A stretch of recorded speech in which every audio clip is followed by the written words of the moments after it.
ನಮಗೆ ಸ್ವಾತಂತ್ರ್ಯ ಬಂದು 75 ವರ್ಷಗಳನ್ನು ನಾವು ಕಳೆದಿದ್ದೇವೆ. ಅಮೃತ ಕಾಲದಲ್ಲಿ ಬದುಕ್ತಾ ಇದ್ದೇವೆ. ಎಂಥ ಕಾಲ? ಅಮೃತ ಗಳಿಗೆಯಲ್ಲಿ ಬದುಕ್ತಾ ಇದ್ದೇವೆ ನಾವು. ಈ ಅಮೃತ ಗಳಿಗೆಯಲ್ಲಿ ನಾವು ಬಹಳ ಐಷಾರಾಮಿ ಜೀವನವನ್ನು, ನಮ್ಮ ಆರ್ಥಿಕ ಪರಿಸ್ಥಿತಿ ಸುಧಾರಿಸಿದ ಜೀವನವನ್ನು, ನಮ್ಮ ಆಸ್ಪತ್ರೆಗಳು ಹೈಟೆಕ್ ಆಸ್ಪತ್ರೆಗಳಾಗಿದ್ದಾವೆ, ನಮ್ಮ ಶಾಲೆಗಳು, ನಮ್ಮ ಗ್ರಾಮದ ಶಾಲೆಗಳು ಹೈಟೆಕ್ ಶಾಲೆಗಳಾಗಿದ್ದಾವೆ ಅನ್ನೋ ಪರಿಕಲ್ಪನೆಯಲ್ಲಿ ಇರಬೇಕಾಗಿತ್ತು. ಅಮೃತ ಗಳಿಗೆ ಅಂತ ಹೇಳಿದ್ರೆ ಅದು. ಆದರೆ ಇವತ್ತಿವರೆಗೂ ಕೂಡ ನಾವು ಯಾವುದಕ್ಕಾಗಿ ಹೋರಾಟ ಮಾಡ್ತಿದ್ವಿ? ಶಾಲೆಗಳಿಗಾಗಿ, ವಿದ್ಯುತ್ ದೀಪಗಳಿಗಾಗಿ, ರಸ್ತೆಗಳಿಗಾಗಿ, ಚರಂಡಿಗಳಿಗಾಗಿ, ಆಸ್ಪತ್ರೆಗಳಿಗಾಗಿ. ಎಸ್, ಅಂಥದ್ದೇ ಸ್ಟೋರಿಯನ್ನು ನಿಮ್ಮ ಮುಂದೆ ಇಡ್ತಾ ಇದ್ದೀವಿ. ಒಂದು ತಾಲೂಕು ಕೇಂದ್ರದಲ್ಲಿ ಆಸ್ಪತ್ರೆ, ಅದು ಕೂಡ ಹೆರಿಗೆ ಆಸ್ಪತ್ರೆ. ಹೆರಿಗೆ ಆಸ್ಪತ್ರೆ ಇರಬೇಕಾಗಿತ್ತಲ್ಲ, 6 ತಿಂಗಳಿನಿಂದ ಹೆರಿಗೆ ಡಾಕ್ಟರೇ ಇಲ್ಲಿ ಮಿಸ್ಸಿಂಗ್ ಆಗಿದ್ದಾರೆ. ಹೆರಿಗೆ ಆಸ್ಪತ್ರೆ ಇದೆ, ಡಾಕ್ಟರ್ಗಳಿಲ್ಲ. ಹೀಗಾಗಿ ಒಂದು ರೀತಿ ಖಾಸಗಿ ಲಾಬಿಗೆ ಮಣಿದಿದ್ದಾರಾ ಗೊತ್ತಿಲ್ಲ. ಕಾರ್ಕಳ ಸರ್ಕಾರಿ ಆಸ್ಪತ್ರೆಯಲ್ಲಿ 6 ತಿಂಗಳುಗಳಿಂದ ಹೆರಿಗೆ ಡಾಕ್ಟರ್ ಮಿಸ್ಸಿಂಗ್. ಸ್ತ್ರೀ ರೋಗ ತಜ್ಞರೇ ಇಲ್ಲದೆ ಗರ್ಭಿಣಿಯರು ಕಂಗಾಲಾಗಿದ್ದಾರೆ. ಹೆರಿಗೆ ವೈದ್ಯರಿಲ್ಲ, ಖಾಸಗಿ ಆಸ್ಪತ್ರೆಗಳಿಗೆ ಹೋಗಬೇಕು. ಒಂದು ಬಡ ಕುಟುಂಬ ಆ ಗರ್ಭಿಣಿ ಹೆರಿಗೆ ಮಾಡಿಸ್ಕೊಳ್ಬೇಕು ಒಂದು ಖಾಸಗಿ ಆಸ್ಪತ್ರೆ ಇಲ್ಲ ಅಂತ ಹೇಳಿದ್ರೆ ಅದರ ಖರ್ಚು ವೆಚ್ಚಗಳ ಬಗ್ಗೆ ಪ್ರತಿಯೊಂದು ಕುಟುಂಬಕ್ಕೂ ಕೂಡ ಗೊತ್ತಿರುತ್ತೆ. ಸರ್ಕಾರಿ ಆಸ್ಪತ್ರೆಗೆ ಹೋದರೆ ಎಷ್ಟು ಖರ್ಚಾಗುತ್ತೆ, ಖಾಸಗಿ ಆಸ್ಪತ್ರೆಗೆ ಹೋದರೆ ಎಷ್ಟು ಖರ್ಚಾಗುತ್ತೆ ಅಂತ.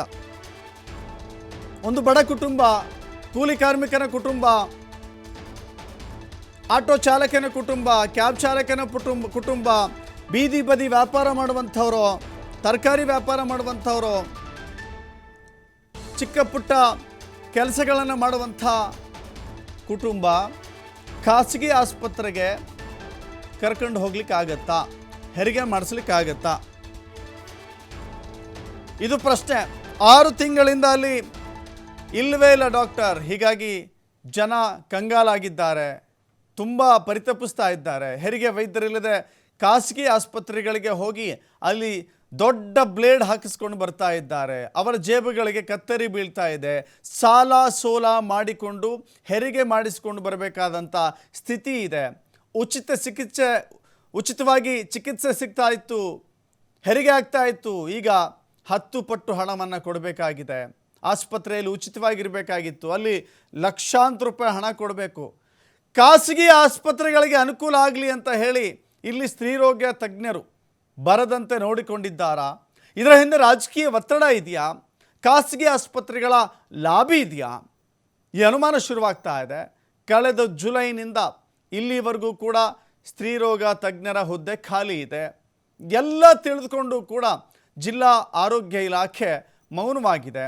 ಸೂಕ್ತ ರೀತಿಯಲ್ಲಿ ಪರಿಶೀಲನೆ ನಡೆಸಲಿಕ್ಕೆ ಆರೋಗ್ಯ ಸಚಿವರಿಗೆ ಆಗ್ರಹ ಮಾಡ್ತಾ ಇದ್ದಾರೆ. ಇದು ಒಂದು ಭಾಗ. ಕಾರ್ಕಳದ ಶಾಸಕರು ಮಾನ್ಯ ಸುನಿಲ್ ಕುಮಾರ್, ಮಾಜಿ ಇಂಧನ ಸಚಿವರು, ಈಗ ರಾಜ್ಯ ಬಿಜೆಪಿಯ ಪ್ರಧಾನ ಕಾರ್ಯದರ್ಶಿ ಆಗಿದ್ದಾರೆ. ಇವತ್ತು ಕಾರ್ಕಳದ ಜನತೆ, ಕಾರ್ಕಳದ ಬಡವರು ಅಲ್ಲಿ ಹೆರಿಗೆ ವೈದ್ಯರಿಲ್ಲದೆ ಪರಿತಪಿಸ್ತಾ ಹೆಣಗಾಡ್ತಾ ಇದ್ದರೆ ಮಾಜಿ ಸಚಿವರೇನು ಮಾಡ್ತಾ ಇದ್ದಾರೆ, ಅಥವಾ ಅಲ್ಲಿನ ಶಾಸಕರೇನು ಮಾಡ್ತಾ ಇದ್ದಾರೆ? ಇವತ್ತು ಸದಾಶಿವನಗರದ ಮುಂದೆ ರಾಮನ ಫೋಟೋ ಹಿಡಿದು ಅದನ್ನು ದೃಶ್ಯಾವಳಿಗಳಲ್ಲಿ ತೋರಿಸ್ತೀವಿ ನಿಮಗೆ. ಎಸ್, ನೋಡ್ತಾ ಇದ್ದೀರಿ.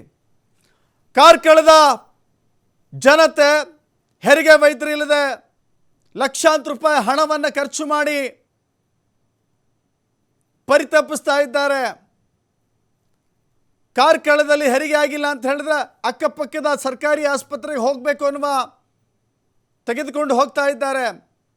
ಮಾರ್ಗ ಮಧ್ಯೆ ಅನೇಕ ಸಮಸ್ಯೆಗಳು ಆ ಗರ್ಭಿಣಿಯರಿಗೆ ಸಂಭವಿಸ್ತಾ ಇದೆ. ಆ ಕ್ಷೇತ್ರದ ಶಾಸಕರು ಮಾತ್ರ ರಾಮನ ಫೋಟೋ ಹಿಡಿದು, ನಾನು ಅದರ ಬಗ್ಗೆ ಆಕ್ಷೇಪ ಇಲ್ಲ, ಅವರು ಪ್ರತಿಭಟನೆ ಮಾಡೋದ್ರ ಬಗ್ಗೆ ನನಗೆ ಖಂಡಿತ ಆಕ್ಷೇಪ ಇಲ್ಲ, ವಿರೋಧ ಇಲ್ಲ. ಅವರು ರಾಜಕೀಯ ಕಾರಣಕ್ಕಾಗಿ ಹೋರಾಟ ಮಾಡ್ತಿದ್ದಾರೆ. ಹೋರಾಟ ಅವರ ಹಕ್ಕು, ಅದನ್ನು ನಾವು ಪ್ರಶ್ನೆ ಮಾಡೋದಿಲ್ಲ, ಅದನ್ನು ನಾವು ಕೇಳೋದಿಲ್ಲ.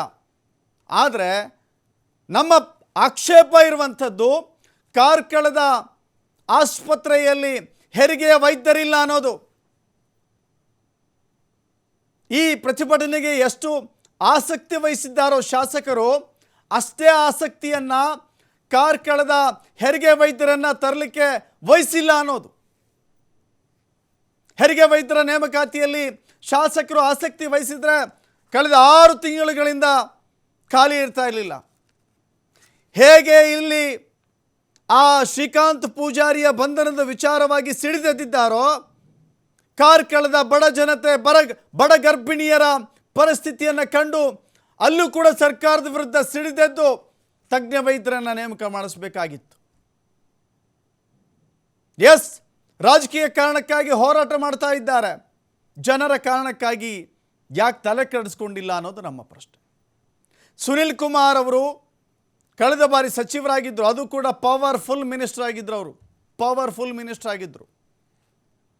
ಆದರೆ ಯಾಕೆ ಅಲ್ಲಿ ನೇಮಕ ಮಾಡಲಿಕ್ಕೆ ಸಾಧ್ಯವಾಗಿಲ್ಲ? ಶಾಸಕರು ಸರ್ಕಾರದ ಕಿವಿ ಹಿಂಡಿ ಹೆರಿಗೆ ವೈದ್ಯರನ್ನು ನೇಮಕ ಮಾಡಬೇಕಾಗಿತ್ತು. ಸರ್ಕಾರ ವಿಫಲವಾಗಿದ್ದರೆ, ಕಾಂಗ್ರೆಸ್ ಸರ್ಕಾರ ಬಂದ ಮೇಲೆ ಅಲ್ಲಿ ಹೆರಿಗೆ ವೈದ್ಯರನ್ನು ನೇಮಕ ಮಾಡಲಿಕ್ಕೆ ಫೇಲ್ ಆಗಿದ್ದರೆ ನೀವು ಚಾಟಿ ಬೀಸಬೇಕಾಗಿತ್ತು. ಶಾಸಕರು ನೀವು ಸರ್ಕಾರವನ್ನು ಕಿವಿ ಹಿಂಡಬೇಕಾಗಿತ್ತು. ಸರ್ಕಾರದ ವಿರುದ್ಧ ಪ್ರತಿಭಟನೆ ಕೂರಬೇಕಾಗಿತ್ತು. ಬೆಳಗಾವಿ ಅಧಿವೇಶನದಲ್ಲಿ ಈ ವಿಷಯವನ್ನು ಪ್ರಸ್ತಾಪ ಮಾಡಬೇಕಾಗಿತ್ತು. ನಮ್ಮ ಕಾರ್ಕಳಕ್ಕೆ ಒಬ್ಬ ಹೆರಿಗೆ ವೈದ್ಯರನ್ನು ಕೊಡಿ, ನನ್ನ ಕ್ಷೇತ್ರದ ಗರ್ಭಿಣಿಯರು ಬೇರೆ ಬೇರೆ ಖಾಸಗಿ ಆಸ್ಪತ್ರೆಗಳಿಗೆ ಹೋಗ್ತಾ ಇದ್ದಾರೆ, ಖಾಸಗಿ ಆಸ್ಪತ್ರೆಗೆ ತೋರಿಸುವಷ್ಟು, ಖಾಸಗಿ ಆಸ್ಪತ್ರೆಯಲ್ಲಿ ಚಿಕಿತ್ಸೆ ಪಡೆದುಕೊಳ್ಳುವಷ್ಟು ಸೌಕರ್ಯವಂತರಾಗಿಲ್ಲ, ಹಣಕಾಸಿನಲ್ಲಿ ಸ್ಥಿತಿವಂತರಾಗಿಲ್ಲ ಅನ್ನೋದನ್ನು ಅರ್ಥ ಮಾಡಿಸಬೇಕಾಗಿತ್ತು. ಆದರೆ ಸಚಿವರ ಆಸಕ್ತಿಯಲ್ಲಿರುವಂಥ ವ್ಯತ್ಯಾಸಗಳನ್ನು ತೋರಿಸೋದಕ್ಕಷ್ಟೇ ಈ ದೃಶ್ಯಾವಳಿಗಳನ್ನು ಬಳಸಿಕೊಳ್ತಾ ಇದ್ದೀವಿ ನಾವು. ಅವರ ಆಸಕ್ತಿ ರಾಜಕೀಯ ಕಾರಣಗಳಿಗಾಗಿ ಮಾಡುವಂಥ ಹೋರಾಟಕ್ಕೆ ಆಸಕ್ತಿ ಇದೆ. ಆದರೆ ಅಲ್ಲಿ ಹೆರಿಗೆ ವೈದ್ಯರನ್ನು ನೇಮಕ ಮಾಡುವಲ್ಲಿ ಆಸಕ್ತಿ ಇದ್ದಿದ್ದೇ ಆಗಿದ್ದರೆ ಇಷ್ಟೊತ್ತಿಗಾಗಲೇ ಅಲ್ಲಿ ಹೆರಿಗೆ ವೈದ್ಯರು ಇರ್ತಿದ್ರು. ಬಡವರು ಕಷ್ಟಪಡಬೇಕಾಗಿರಲಿಲ್ಲ, ಉಚಿತವಾಗಿ ಹೆರಿಗೆ ಒಳಪಡ್ಬೋದಾಗಿತ್ತು, ಹೆರಿಗೆ ಮಾಡಿಸ್ಕೊಳ್ಬೋದಾಗಿತ್ತು. ಆದರೆ ಖಾಸಗಿ ಆಸ್ಪತ್ರೆಗಳಿಗೆ ಅವಲಂಬನೆ ಆಗಿದ್ದಾರೆ.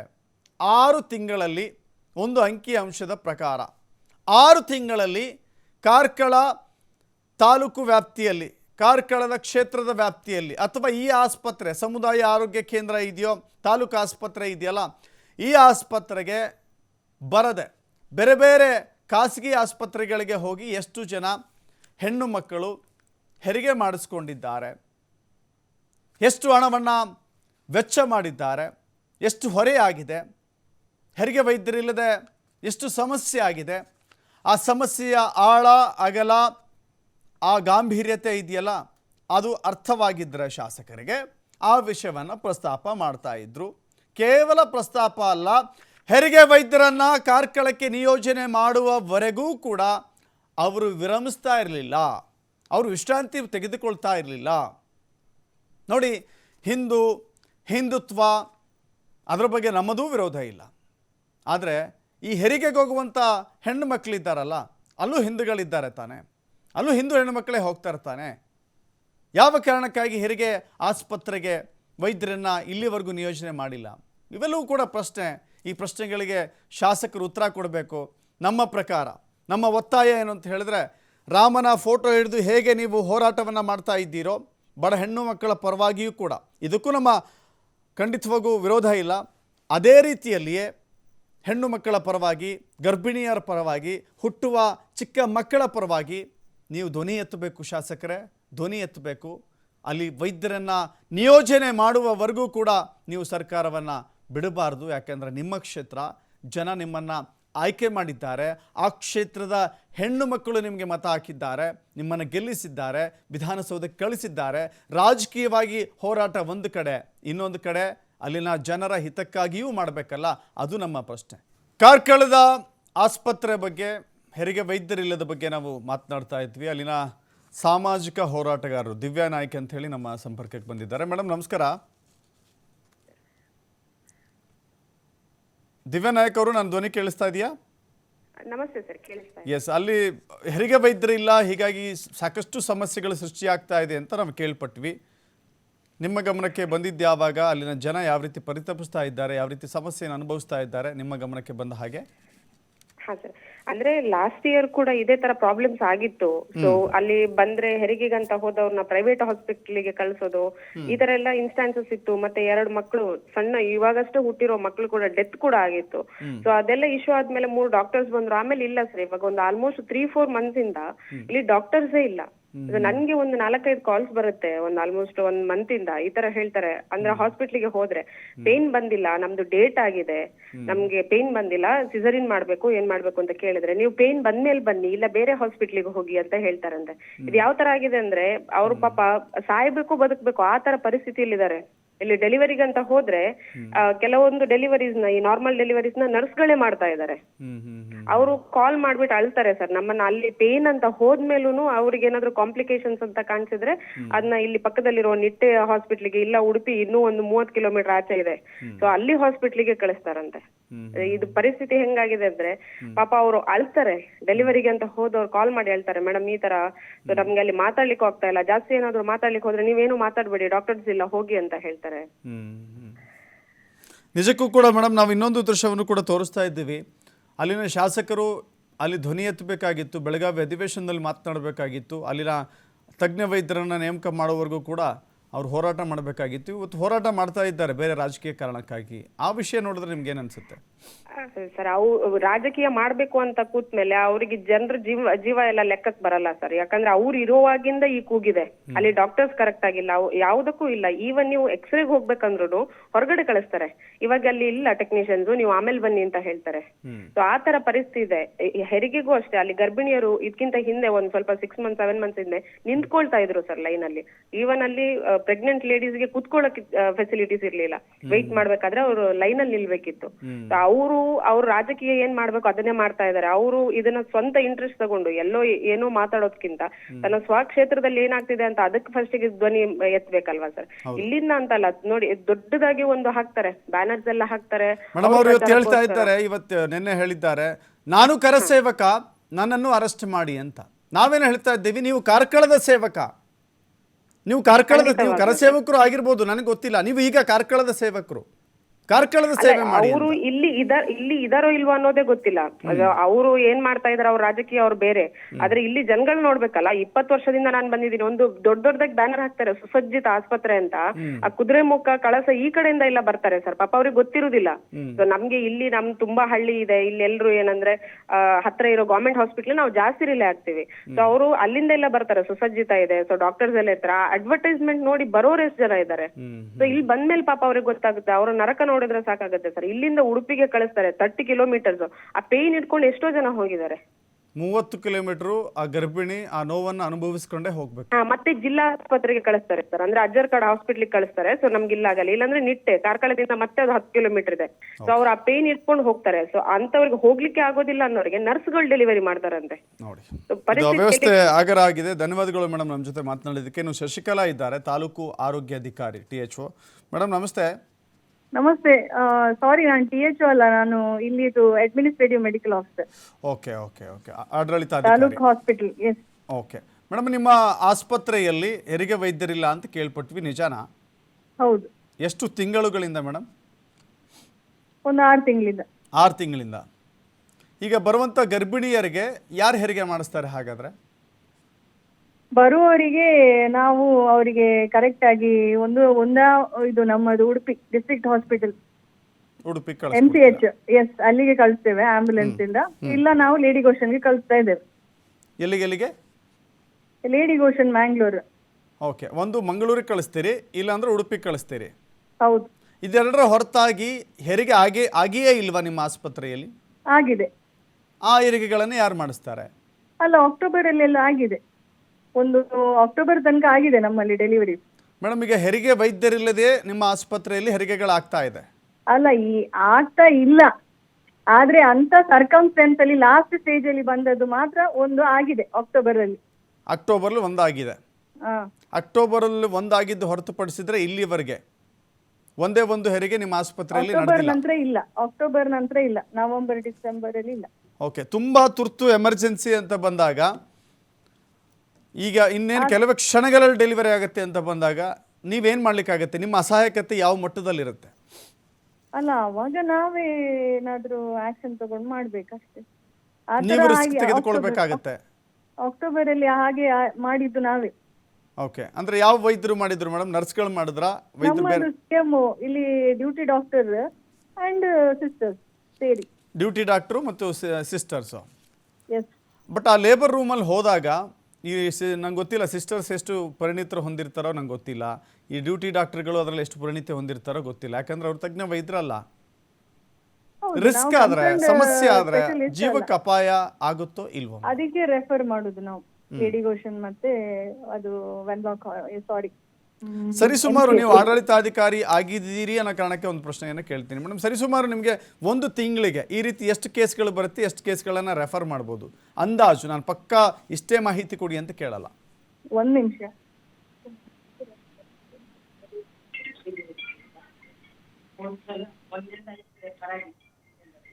5 to 10 in a month.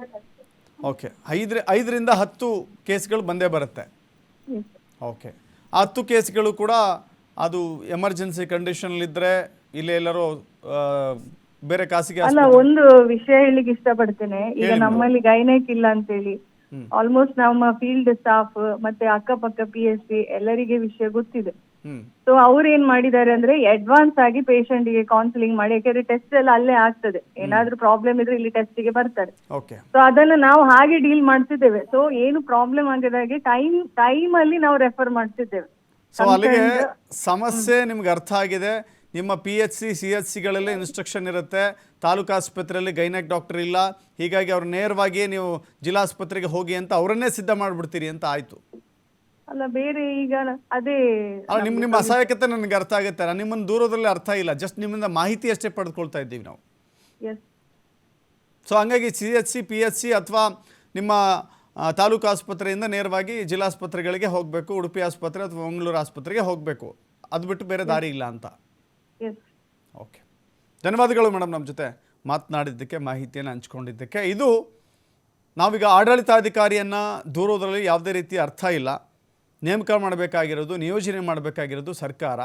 ನಿಯೋಜನೆ ಮಾಡಲೇಬೇಕು ಅಂತ ಪಟ್ಟು ಹಿಡಿಬೇಕಾಗಿದ್ದಂಥದ್ದು ಶಾಸಕರು. ನಿಯೋಜನೆ ಮಾಡಬೇಕು, ಅಲ್ಲಿನ ಜನರನ್ನು ರಕ್ಷಣೆ ಮಾಡಬೇಕು. 30-40 ಕಿಲೋಮೀಟರ್ ಹೋಗೋದನ್ನು ತಪ್ಪಿಸ್ಬೇಕು ಅಂತ ಹೇಳಿದ್ರೆ ಶಾಸಕರು ಆ ಬದ್ಧತೆಯನ್ನು, ಜನರ ಬಗ್ಗೆ ನಿಜವಾದ ಕಳಕಳಿಯನ್ನು, ಕಾಳಜಿಯನ್ನು ತೋರಿಸ್ಬೇಕು. ನಾವು ಕೂಡ ಅವರಿಗೆ ಕರೆ ಮಾಡಿದ್ವಿ, ಅವರು ಮಾತನಾಡಲಿಕ್ಕೆ ಸಿದ್ಧ ಇಲ್ಲ, ಈ ವಿಷಯವನ್ನು ಹೇಳಲಿಕ್ಕೆ ಸಿದ್ಧ ಇಲ್ಲ. ರಿಸೀವ್ ಮಾಡಿದ್ರು ಫೋನ್, ಸುನಿಲ್ ಕುಮಾರ್ ಅವರು ರಿಸೀವ್ ಮಾಡಿದ್ರು ಫೋನ್, ಆದರೆ ಈ ವಿಚಾರದ ಬಗ್ಗೆ ಮಾತನಾಡಲಿಕ್ಕೆ ಸಿದ್ಧ ಇಲ್ಲ. ಈ ವಿಚಾರದ ಬದಲಾಗಿ ಬೇಕಾದರೆ ಟೆಸ್ಟ್ ಮಾಡಬೇಕು ಅಂತ ಅಂದುಕೊಂಡಿದ್ರೆ ನೀವು ಕಾರ್ಕಳದ ಜನತೆ ಫೋನ್ ಮಾಡಿ ಮಾತಾಡಿ ಅವರಿಗೆ. ಈ ರೀತಿ ಕರಸೇವಕರ ವಿಚಾರ ಮಾತನಾಡಿ, ಕರಸೇವಕರ ವಿಚಾರದಲ್ಲಿ ಬೇಕಾದ್ರೆ ಮಾತನಾಡ್ತಾರೇನೋ ಗೊತ್ತಿಲ್ಲ. ಆದರೆ ಅಲ್ಲಿ ಆಸ್ಪತ್ರೆಯಲ್ಲಿ ಸಮಸ್ಯೆ ಇದೆ, ಹೆರಿಗೆ ವೈದ್ಯರಿಲ್ಲ ಅಂತ ನೀವು ಮಾತಾಡ್ತಾರೋ ಇಲ್ವ ಕೇಳ್ಕೊಳ್ಳಿ. ಯಾಕೆಂತ ಹೇಳಿದ್ರೆ 1-2 ದಿನದ ಸಮಸ್ಯೆ ಆಗಿದ್ದರೆ ನಾವು ಇಷ್ಟೊಂದು ಗಂಭೀರವಾಗಿ ತೆಗೆದುಕೊಳ್ಳಬೇಕಾಗಿರಲಿಲ್ಲ. ಇದು 6 ತಿಂಗಳುಗಳ ಸಮಸ್ಯೆ. 6 ತಿಂಗಳು ಅವರೇ ಆಸ್ಪತ್ರೆಯ ವೈದ್ಯರು ನೀಡಿರುವ ಮಾಹಿತಿಯ ಪ್ರಕಾರ ತಿಂಗಳಿಗೆ ಏನಿಲ್ಲ ಅಂತ ಹೇಳಿದ್ರು 5ರಿಂದ 10 ಗರ್ಭಿಣಿಯರು ಬರ್ತಾರೆ ಇಲ್ಲಿಗೆ ಅಂತ. 10 ಜನ ಅಂತ ತೆಗೆದುಕೊಂಡ್ರೆ 60 ಗರ್ಭಿಣಿಯರಾದರು, ಅಥವಾ 30ರಿಂದ 60, ಆವ್ರೇಜ್ ತೊಗೊಂಡ್ರೆ ಒಂದು 40 ಅಂತ ಅಂದ್ಕೊಳ್ಳಿ.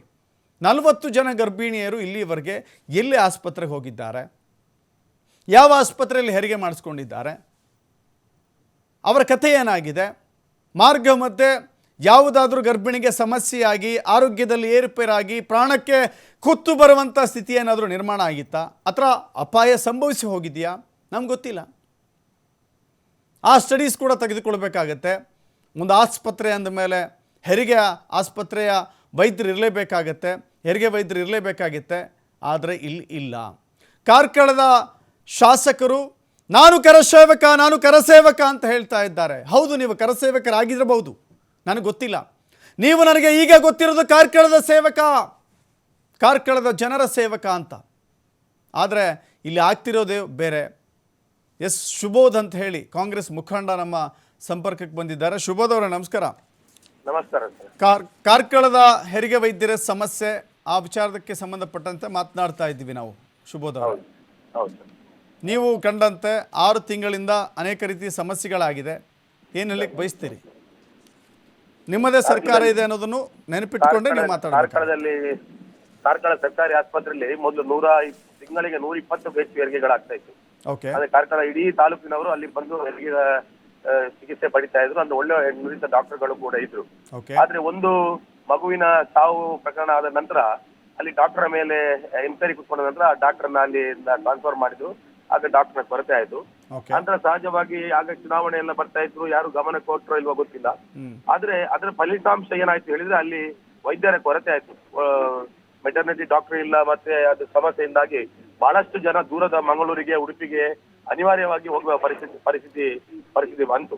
ಆನಂತರ ಚುನಾವಣೆ ಆಯ್ತು, ಸರ್ಕಾರ ಬಂದ ನಂತರ ನಾನು ನಮ್ಮ ನಾಯಕರಾಗಿರೋ ಉದಯ್ ಕುಮಾರ್ ಶೆಟ್ಟಿ ಅವರಲ್ಲಿ ಮನವಿ ಮಾಡಿಕೊಂಡು ಸರ್ಕಾರಿ ಆಸ್ಪತ್ರೆಗಳಿಗೆಲ್ಲ ಭೇಟಿ ಕೊಟ್ಟು ಇಲ್ಲಿ ವೈದ್ಯರ ಸಮಸ್ಯೆ ಇದೆ ಮತ್ತು ಡಯಾಲಿಸಿಸ್ ಕೇಂದ್ರದ ಸಮಸ್ಯೆ ಕೂಡ ಇದೆ, ಇದನ್ನೆಲ್ಲ ಸರ್ಕಾರದ ಗಮನಕ್ಕೆ ತರಬೇಕು ಮತ್ತು ಆರೋಗ್ಯ ಸಚಿವರ ಗಮನಕ್ಕೆ ತರಬೇಕು ಅಂತ ಹೇಳಿದಾಗ ಅವರು ಸರ್ಕಾರಿ ಆಸ್ಪತ್ರೆಗೆ ಭೇಟಿ ಕೊಟ್ಟು ಎಲ್ಲ ಸಮಸ್ಯೆಯನ್ನು ಗಮನಕ್ಕೆ ತಂದು ಗುಂಡೂರಾವ್ ಅವರ ಗಮನಕ್ಕೂ ಕೂಡ ತಂದಿದ್ದಾರೆ. ಮತ್ತೆ ಒಂದು 4-5 ದಿವಸಗಳ ಹಿಂದೆ ಇದೇ ಉದಯ್ ಶೆಟ್ಟಿ ಅವರಲ್ಲಿ ಮನವಿ ಮಾಡಿಕೊಂಡು ಉದಯ್ ಶೆಟ್ಟಿ ಅವರು ದಿನೇಶ್ ಗುಂಡೂರಾವ್ ಅವರಿಗೆ ಮತ್ತು ಮುಖ್ಯಮಂತ್ರಿಗಳಿಗೆ ಪತ್ರವನ್ನು ಕೂಡ ಸಿದ್ಧ ಮಾಡಿ ಅದರ ಕಾಪಿ ಬೇಕಾದ್ರೆ ನಾನು ನಿಮಗೆ ಮತ್ತೆ ಕಳಿಸ್ಕೊಡ್ತೇನೆ. ಆ ನಂತರ ಆ ಪತ್ರದ ಏನಾಗಿದೆ ಅಂತ ಗೊತ್ತಿಲ್ಲ ಮಾತ್ರ. ಅಂದ್ರೆ ಅಧಿಕಾರಿಗಳ ನೇಮಕ ಶೀಘ್ರದಲ್ಲಿ ಆಗ್ಬೇಕು. ಯಾಕೆಂದ್ರೆ ಕಾರ್ಕಳದಲ್ಲಿ ಅನೇಕ ಜನ ಉಡುಪಿಯನ್ನ ಮತ್ತು ಮಂಗಳೂರನ್ನ ಅವಲಂಬಿತಾಗಿದ್ದಾರೆ. ಬಹಳಷ್ಟು ಜನ ಸಂಕಟ ಪಡ್ತಿದ್ದಾರೆ. ನಾವು ಕೂಡ ನಿರಂತರ ಅಲ್ಲಿ ಆಸ್ಪತ್ರೆಗೆ ಹೋಗಿ ಅಲ್ಲಿ ಪರಿಸ್ಥಿತಿ ನೋಡಿದಾಗ ತುಂಬಾ ಸಮಸ್ಯೆ ಎದುರಿಸ್ತಾರೆ. ಆದಷ್ಟು ಬೇಗ ಪರಿಹಾರ ಆಗ್ಬೇಕು ಅನ್ನುವಂಥದ್ದು ನನ್ನ ಮನವಿ. ನಾನು ಟಿವಿ ಮಾಧ್ಯಮದ ಮೂಲಕ ದಿನೇಶ್ ಗುಂಡೂರಾವ್ ಅವರಲ್ಲಿ ಕೂಡ ನಾನು ಮನವಿ ಮಾಡ್ತೇನೆ, ಆದಷ್ಟು ಬೇಗ. ಮತ್ತು ಜಿಲ್ಲಾ ಉಸ್ತುವಾರಿ ಸಚಿವರು ಲಕ್ಷ್ಮೀ ಹೆಬ್ಬಾಳ್ಕರ್ ಅಲ್ಲಿ ಕೂಡ ನಾನು ನಿಮ್ಮ ಮೂಲಕ ಮನವಿ ಮಾಡ್ತೇನೆ, ತಕ್ಷಣ ಒಂದು ಉತ್ತಮ ವೈದ್ಯರನ್ನ ನೇಮಕ ಮಾಡಬೇಕು ಅಂತ ನಾನು ನಿಮ್ಮ ಮೂಲಕ ಮನವಿ ಮಾಡ್ತೇನೆ. ಇಲ್ಲಿ 2 ವೈಫಲ್ಯಗಳು ಎದ್ದು ಕಾಣಿಸುತ್ತೆ ಶುಭೋದ್ ಅವರೇ. ಒಂದು ಸರ್ಕಾರವೂ ಕೂಡ ಇಮಿಡಿಯೇಟ್ ಆಗಿ ಅಲ್ಲಿ ಹಾಕಬೇಕಾಗಿತ್ತು, ಹಾಕಿಲ್ಲ. ಇನ್ನೊಂದು ಕಡೆ ಶಾಸಕರು ಅದನ್ನು ಹಕ್ಕೊತ್ತಾಯ ಮಂಡಿಸಿ ಹೇಗಾದರೂ ಮಾಡಿ ಕಾರ್ಕಳಕ್ಕೆ ವೈದ್ಯರನ್ನ ತೆಗೆದುಕೊಂಡು ಬರಬೇಕಾಗಿತ್ತು. ಅವರು ಕರಸೇವಕ ಅಂತ ಹೇಳಿ ಪ್ರತಿಭಟನೆ ಕೂತಿದ್ದಾರೆ.